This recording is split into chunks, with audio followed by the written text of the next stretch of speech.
ተመስገነ ምስግን ዘተመስገነ። በስመ አብ ወወልድ ወመንፈስ ቅዱስ አሐዱ አምላክ አሜን። ሰላም ሰላም እግዚአብሔር ምስኹም ይኹን። ክቡራት ኣሕዋተይን ኣሓተይን ኩልኹም ቤተሰበይ ናይ ኣዜብ ሳባዊት ዩቱብ ተኸታተልቲ ከመይ ቀኒኹም? ኣነ ሰላም ኣምላኽ ይመስገን። ከምታ ኣነ ሰላም ዘለኽዎ ድማ ሰላም ክትኮንለይ ባዕልቲ ሙሉእ ተስፋየ እምበኣር እንኳዕ ኣብፅሐኩም ንዓመታዊ ክብረ በዓሉ ቅዱስ ኣቡነ ኣረጋዊ ጻድቕ። እሺ እምበኣር እዚ ቪድዮ ብላይክ ጀምርዎ፣ በረከት ተኻፈሉ እስካብ መጨረሻ ብምስማዕ ከዓ ንዕልና ንበረከት እዩ። ንዕና ከዓ ላይክ ይጠቕመና እሞ ላይክ ብምግባር እስካብ መጨረሻ ስምዕዎ። እሺ እምበኣር ሓቢርና በረከት ንካፈል። እንኳዕ ናብ ጥቅምቲ 14 ዓመታዊ ክብረ በዓል ኣቡነ ኣረጋዊ ዘደብረ ዳሞ ብሰላም ብጥዕና ደሓን ኣብፅሐኩም ኣብፅሐና እግዚአብሔር። ኣብ ልዕሊ ተኹላን ተመንን ክትከይድ ኢኻ፣ ሽደን ኣንበሳን ገበልን እውን ክትረግጽ ኢኻ። መዝሙር ዳዊት 91 ፍቕዲ 13። ጻድቕ ኣቡነ ኣረጋዊ ዘደብረ ዳሞ ትውልዲ ዓዶም ወይ ከዓ ሃገሮም ሮም ኮይኑ ካብ ንጉሳዊ ቤተሰብ እዮም ተወሊዶም። ናይ ወለዶም ስም ድማ ኣቦኦም ይስሐቅ ኣዲኦም ድማ ዕድና ይበሃሉ። ፈሪሓ እግዚአብሔር ዝነበሮም ቅዱሳን ሰባት እዮም። ብሓቂ ብፁዕ ኣቡነ ኣረጋዊ 14 ዓመት ምስ ኮኖም ስድሮኦም ንሓንቲ ጓል ካብ ወገን ነገስታት ሮም ዝኾነት ጓል ኣንስተይቲ ከመርዕውዎም ኣሕፅዮምዎም ነበሩ። እንተኾነ ግና ብፁዕ ኣቡነ ኣረጋዊ ነቲ ሓሳብ ስለ ዘይተቐበልዎ ናብ ጽር ወይ ድማ ግብጽ ዝርከብ ገዳም ሃዲሞም ብምኻድ ኣብ ገዳመ ዳውናስ ኣተዉ። ካብ ሃገሮም ሮም ናብ ግብጺ ዝርከብ ገዳም ናይ ኣባ ጳኩሚስ ገዳም ፍሉይ ቦታ ዳውናስ ዝተባህለ ኣብ ግብጺ ዝርከብ ገዳም ኣቡነ ኣረጋዊ ምስ ከዱ ቅዱስ ጻድቕ ኣባ ጳኩሚስ ረድኤተ እግዚአብሔር ዝሓደሮ ሕፃን ምዃኑ ብመንፈስ ቅዱስ ፈሊጦም ምስ ረኣይዎም ኣዝዮም ተሓጎሱ። ባህ ደስ በሎም። ምክንያቱ መምጽኦም እውን ሓተትዎም። ኣቡነ ኣረጋዊ መምጽኦም ንምንኩስና ንምናኔ ምዃኑ ነገርዎም። ኣባ ጳኩሚስ ከዓ ዝወደይ ምንኩስና ቀሊል ኣይኮነን፣ ብዙሕ ፈተነታት ስለ ዘለዎ ኣይትኽእሉን ኢኻ ምስ በልዎም ኣመኽረኒ ወይ ድማ ፈትነኒ በልዎም። ኣበምኔት ናይቲ ገዳም ዝነበሩ ኣባ ጳኩሚስ ብፍቃድ እግዚአብሔር ምዃኑ ተረዲኦም ማዕረግ ምንኩስና ሃብዎም። ካብ ኣዝማዶም ወገናት ዝኾኑ ዜናኦም ሰሚዖም መንፈሳዊ ቅንኢ ሓዲርዎም።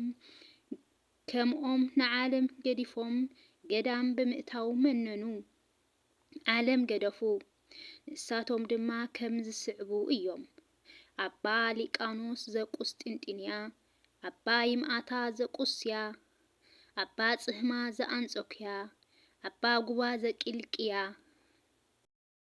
ኣባ ጴንጤሌዎን ዘሮም፣ ኣባ ኣሌፍ ዘቂሳርያ እዮም።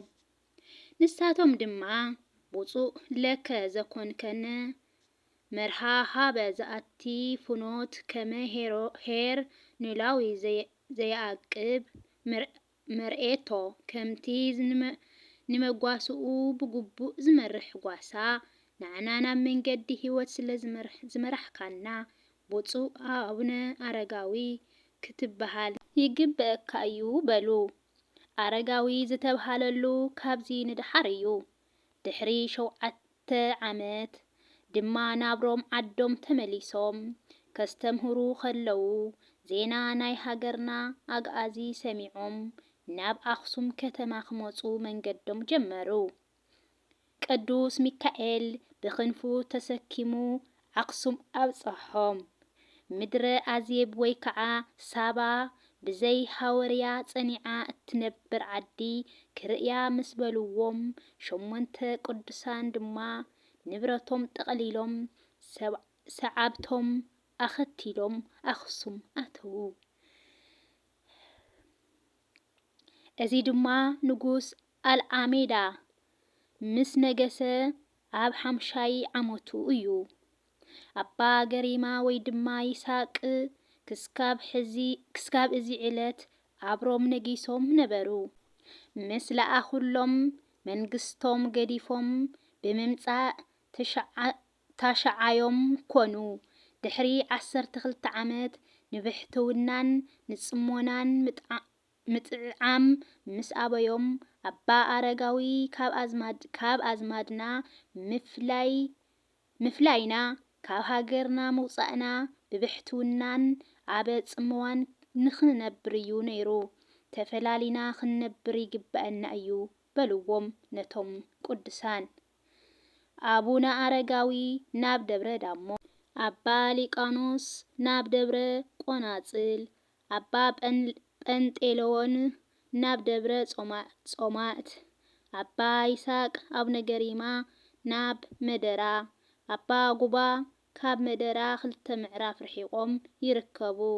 ኣባ ጽሕማ ናብ ጴዴንያ፣ ኣባ ይምኣታ ናብ ገረዓልታ፣ ኣባ ኣፍጼ ናብ ይሓ፣ ኣባ ኣሌፍ ናብ ኣሕሰኣ ኣትዮም ገዳም ሰሪሖም ተቐመጡ።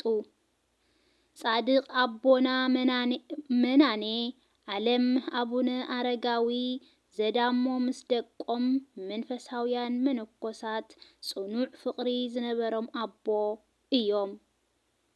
ካብ ክፉእ ነገር ብጸሎቶም ዝሕልው ኣቦ ብናይ ኣማላድነት ጸሎቶም ናብ መንግስተ ሰማያት በሪ ዝመርሑ ኣቦ፣ ካብ ሕማም መቕዘፍቲ መከራ ስቃይ ዘድሕኑ ኣቦ፣ ካብ ፍቕሪ ሓልዮት ሓድነት ዝምግብ ቃል ኪዳን ዝሓዙ ኣቦ፣ ካብ ጥሜት ዓጸባ ጻምእ ምዳቤ ዘድሕን ጸሎት ልመና ዘለዎም ኣቦ፣ ካብ ሓዊ ናይ ዘመኑ ክፉእ ስራሕ ብጸሎቶም ሓልየቶምን ሕማቕ ነገር ዘድሕነና ኣቦ፣ ካብ ሓዊ ነዳዲ ኃጢአትን ርስሓትን ዘንጽሁና ጻድቕ ኣቡነ ኣረጋዊ ኣቦና እዮም ብሓቂ።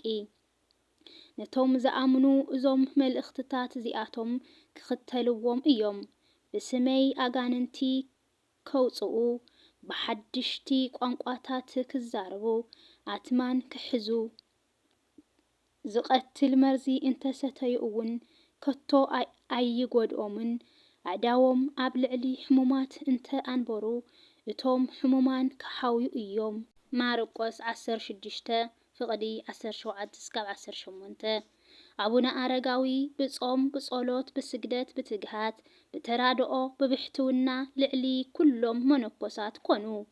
ኣቡነ ጳኩሚስ ድማ እዚ ኩሉ ትግሃቶም፣ ስርሖም፣ ተጋድሎኦም ስረኣይዎም ኣስኬማ ዘመላእክቲ ልብስ ምንኩስና ኣልበስዎም። ንምንኩስና ኣቦታተይ ኣባ እንጦንስን ኣባ መቃርስን ካልኦት ቅዱሳን ገዳማውያን ዝባረኸ ዝትቀደሰ እግዚአብሔር ኣስኬማኻ ኣቡነ ኣረጋዊ ይባረኽ ይቀደስ ኢሎም እውን መረቕዎም።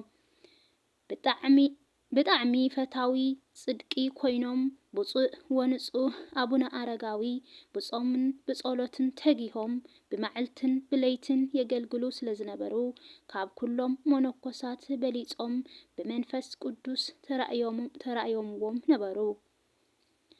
በዚ ከዓ እቶም ናይ መንፈስ ቅዱስ ኣሕዋቶም ተገሪሞም እዚኦምስ ብጸጋ እግዚአብሔር ዝዓብዩና ብምባል ዘሚካኤል ዝነበረ ስሞም ቀይሮም ኣረጋዊ ኢሎም ስሞም ጸውዕዎም። ካብ ሽዑ ጀሚሩ ከዓ ዘሚካኤል ዝበሃል ዝነበረ ስሞም ኣረጋዊ ብዝብል ስም ተጸውዑ ማለት እዩ። ጻድቕ ወንጹህ ኣቡነ ኣረጋዊ ዘደብረ ዳሞ በረከቶም ይሕደረና አሜን። ብፁዕ አቡነ አረጋዊ ዘዳሞ ዝኹሉ ክብሪ ቅድስና ዝረኸቡ ብቅንዕና ብትሕትና ብንጽህና ብየውህና ብልግስና ብፍቅርን ንእግዚአብሔር እንታይ ክእዘዝ ምእንተ እግበር ብምባል ፍጹም ሕጊ አምላኽ ብምፍጻሞም ናይ ዘለዓለም ክብርን ሞገስን ብሰብን ብእግዚአብሔርን ረኺቦም እዮም። እዞም አቦና ኣብ እግሪ እቲ ጎቦ ኮይኖም ነዚ ጎቦ እዚ ከመይ ገይረ ክወጾ ይኽእል ኢሎም እንዳሓሰቡ ከለው ዝተኣዘዘ ገበል ጭራኡ ኣብ ፍርቂ እቲ ጎቦ ገይሩ ምንት ብከ ውስተ ዛቲ ደብር ኣብዚ ጎቦ እዚ እንታይ ኣለካ እትበልዖን እትሰትዮን እትለብሶን የብልኻን ፀሓይ መዓልትን ቁሪ ለይትን ኣየስፍረካን እዩ በሎም። አቡነ አረጋዊ ድማ ዝተኣዘዝካዮ ጥራሕ ግበር ጭራኻ ንታሕቲ ጌርካ ጎቲትካ ኣውፃኣኒ በልእዎ። ስሳ እመት ዝኸውን ብጭራኡ ጠምጢሙ ቅዱስ ሚካኤል ሰይፈ እሳት ሒዙ እንዳሓለዎም ናብ ጫፍ እታ ጎቦ ኣውፅኦም። ምስ ወፁ ድማ ሃሌሉያ ንኣብ ሃሌሉያ ንወልድ ሃሌሉያ ንመንፈስ ቅዱስ እንዳበሉ ኣመስገኑ። ደብረ ሃሌሉያ እንዳተባሃለ ዝጽዋዕ በዚ ምክንያት እዩ። ክስካብ እዚ ዕለት እዚ ብሰንበት ጥራይ እዮም ዝበልዑ ዝነበሩ። በዚ ዕለት ግና ፍርቂ ባኒ በሊዖም ጸገቡ። ብድሕሪ እዚ ምድራዊ ምግቢ ኣይተመገቡን። መላእኽቲ ብዕለተ ሰንበተ ክርስቲያን ሰማያዊ ሕብስትን ሰማያዊ ወይንን እናምጽእሎም ቀዲሶም የቐብልዎም ነበሩ። ድሕሪ ግዜ ዜና ጽድቆም ሰሚዖም ካብ 6,000 ዘይንእሱ ደቀ መዛሙርት ዝኾኑ መነኮሳት ተኸተልዎም።